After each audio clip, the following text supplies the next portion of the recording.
So I made a video recently about how you can't really trust exercise science, and main takeaway from that basically is not necessarily that the science is wrong, it is that the average person is very bad at interpreting it and is likely going to be more misled than they are going to be enlightened by attempting to engage with the raw science directly. And I think a lot of the misinformation that happens in the fitness industry happens specifically because people like to misuse the science, misinterpret the science, and use it to present their own biased opinion rather than any real deeper understanding of what's going on. I would also like to point out something quite the opposite, which is that it's also not really a good idea for you to put too much stock specifically in your experience. And the reason for that is that we have, basically before we had exercise science taking over and becoming more popular like it has been, and I would say the last decade or two, there was obviously a long period of time where the fitness industry was probably more ruled by people who just sort of had convincing arguments, right? Like they would just kind of be like, okay, well, I trained this way for 10, 15, 20 years. It worked really well for me. I turned that into, a flashy program that I put my name on, or, I just use that with all my clients or whatever. And then I basically say that, that's based on my experience and it must be great and so on because I know it's worked well for me. There's obviously a lot of reasons why that can be extremely flawed as well. And probably the main one is simply that human beings are not generally very good at understanding the things that are working and the things that are not working at any given time. People are very biased in terms of their understanding. They really, really love novelty. They love to try out new things. And very often it could be something where oh, I tried out this new supplement. I'm like, hey, awesome. This new supplement is responsible for all of my gains. And then they're just ignoring the fact that they were probably just getting the gains from their training alone. And they're just blaming or, attributing those positive gains to the supplement because that's something new that they've tried and they don't want to admit that they would have gotten those gains anyway and the supplement was completely unnecessary. So people are very, very biased towards those sorts of things. They're very biased towards new interventions. They're very biased towards flashy new stuff as opposed to just admitting that maybe it's just the fact that they're just continually progressing with the same old stuff and, the new stuff was totally unimportant. You do see at, I would say the higher levels of sport, you see a lot of people who buy into a lot of weird pseudoscience and magical thinking and so on, specifically because, they're elite athletes. They really want to squeeze out, that last, 5 percentage points or whatever that they think is going to give them an edge on their competition. And so they will buy into literally any nonsense that they can because they think that it might give them an edge, even if it's basically nothing, even if it's incredibly expensive, even if it's incredibly inconvenient to implement this method or whatever it is, implementing insane amounts of extra training, implementing weird gadgets into your training that don't make any sense, that are very expensive supplements that don't do anything, etc.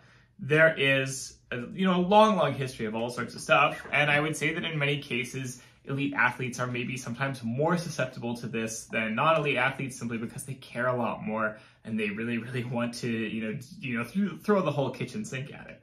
And so very often people tend to overweight their own experience in sort of interpreting what a good training method is. And in particular, they tend to then, if you are a coach, a lot of bad coaches will then sort of enforce their own experience on their clients as well. So they'll try and take this, maybe not quite one-size-fits-all approach, but they will try and sort of, use a very similar philosophy in working with all of their clients. And they'll try and make all of their clients fit their standards. And the problem is that it seems to them like it's working, right? Because they're seeing results, maybe, so say that I have spent a bunch of time figuring out a method that really only works for me, right? And I think, okay, this must be the perfect method, must work really well with everybody. And then I get 20 clients and it works for 5 of those clients, doesn't work for 15 of those clients. Those 15 clients disappear, they cancel, whatever, but then I find 15 more clients. And then maybe some of those clients, again, it works, some clients doesn't, they disappear. Over time, you're eventually going to select or filter out the clients that are not going to be a good fit for you, and you are going to find the clients that are going to be a good fit for you. So eventually you'll be in a position where you have, say, 20 clients who all respond well to the same method of training as you, and then that reinforces your ego and makes you think, okay, well, it's working for all my clients, it's working really well for me, therefore it must be that, everybody else that it doesn't work for, there's just something wrong with them, or they just don't want to do the training or whatever. And this sort of mentality does come out a lot when you see a lot of these stories about bad coaches where it's like, they're like, hey, if you do X, Y, and Z, you're going to get the results that you want. And then the client is really distressed because they do X, Y, and Z. They are not lying, but the coach doesn't believe them, because obviously the coach cannot be there to monitor them 24/7. So doesn't believe that they're, eating whatever magical thing or doing whatever magical thing. And they're not getting results that they want. And so now they're very distressed because they're not getting results. The coach is very distressed because, again, they think that their client must be lying to them and so on. It's something where very often these biases lead to us believing that our experiences give us a more positive understanding of the reality of things than they actually do. And we're not very good at looking critically at ourselves, looking critically and saying, hey, I have these biases. Am I accounting for that? Is it possible that I'm misunderstanding the situation? How can I continually improve and so on? And I will say in particular that I obviously I'm certainly, somebody who's been a coach for over a decade now. I wouldn't say I'm the best in the world. I'm certainly much better than a lot of folks. I have a lot more experience, but I am also dedicated to continually improving and learning. And I'm not, sitting around here saying I have the best, the only method, etc. I am continually trying new stuff. I'm continually finding stuff that works well. And I find very often that when you work with a lot of clients, you start to have a real perspective where you start to recognize that some things work well for some types of clients and not for others. And you try and find the method that fits the client rather than, again, trying to put every client into the same training program and then just kind of tossing out the ones that it doesn't work for them. Another major issue is that basically whenever you follow any kind of intervention, any kind of training program, you know whether or not that works for you, but you really don't understand the opportunity cost that you're paying for that. Because the reality is that you're like, hey, I got great results following this particular program, using these supplements, following this diet, etc. Therefore, it must be good. And then you go, okay, that's the best. You're not looking at all the other potential paths that you could have followed, all the other potential programs that you could have done at the same time. Some of those might have done better for you, some of those might have done worse. You don't know because you don't have the ability to go back in time and redo that span of time with a different kind of training. And then, yes, you could try a different kind of training in the future, but then it's a very different sort of experience. You're at a different experience level and so on. And so you will find very often that, methods that work really well for you at one point in time, yes, they may have been good methods. They may have worked out for you. You don't know if they were the best methods or if, they were the worst methods. There's this whole range that it could have been that you just don't know because you don't have the ability to look at that objectively. The only real way that you do get to look at objectively what methods tend to work and what methods tend not to work is to do science, is to do proper research where you take a lot of people, you put a lot of people in, a particular program or a particular intervention, you see what tends to work, you see what doesn't. And so while, again, at the end of the day, science is something that a lot of people misinterpret. Science is something a lot of people get wrong. For a good coach, for somebody who understands how to interpret the research, that is the most important guideline for where to start. That doesn't mean that you should always, always, always believe that whatever the current prevailing belief in science is always going to be perfectly correct. It just means that you use that as a baseline. You build upon that with your own experience. There's obviously a lot of things where the science is simply not complete.